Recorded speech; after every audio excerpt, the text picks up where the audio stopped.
skyrocketing bread prices, frequent power cuts, shortage of essential medicines, dramatic rent increases, unstable currency. How did a country so rich in oil and gas end up struggling with all of these challenges? Welcome to Iran, a place where Western sanctions, outdated infrastructure, and a spike in regional tensions are brewing the perfect economic storm. But just how deep do these problems go? Let's start with sanctions.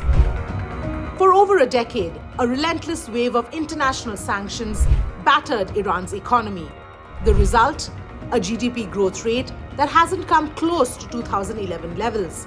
In fact, the International Monetary Fund projects that Iran's economy won't hit that mark until at least 2029.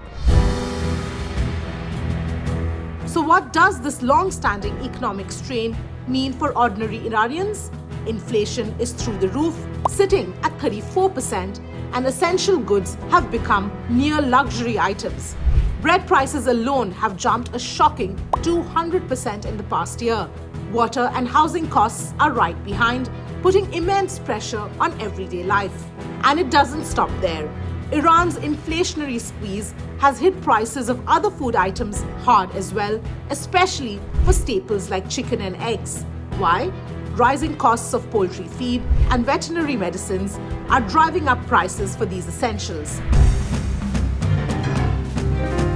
Experts say this trend is likely to worsen as a recent spike in the currency exchange rate is expected to filter down to consumer prices in the coming months. But the struggle with rising costs for essentials is just one part of the story. Iran's outdated gas and energy plants are barely functional, operating at just 70% capacity. Without investment from Western firms, which pulled out years ago, Iran's energy sector has become a glaring example of decay. Now, Iranians are experiencing regular blackouts that disrupt industries, close offices, and add to the daily struggles.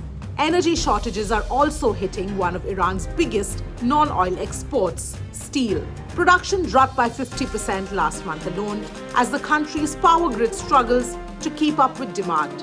Ironically, while Iranians face blackouts, the government continues to export electricity to make up for revenue shortfalls, hoping to curb its debt.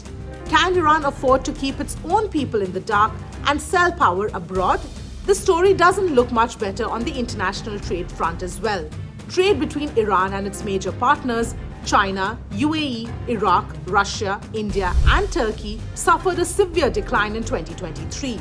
Iran saw a 26% drop in trade with India, a 17% decline with Russia, and a staggering 33% fall off with Turkey.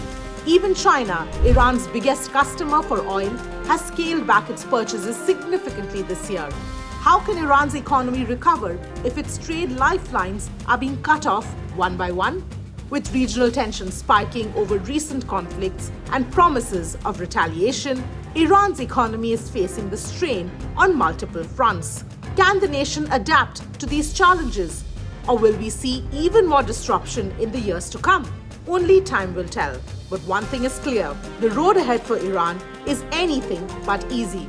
While Iran's economy remains under strain marked by skyrocketing prices for essentials, the government has increased military spending by 11%, reaching $24.6 billion in 2022. For the first time in 2 decades, Iran ranks among the top 15 military spenders, with the Revolutionary Guard Corps budget up 14%, now making up 34% of total defense funds. But amidst these economic hardships and regional tensions, can Iran afford this shift toward military power at the expense of everyday essentials? Is this sustainable, or could it deepen the country's economic crisis?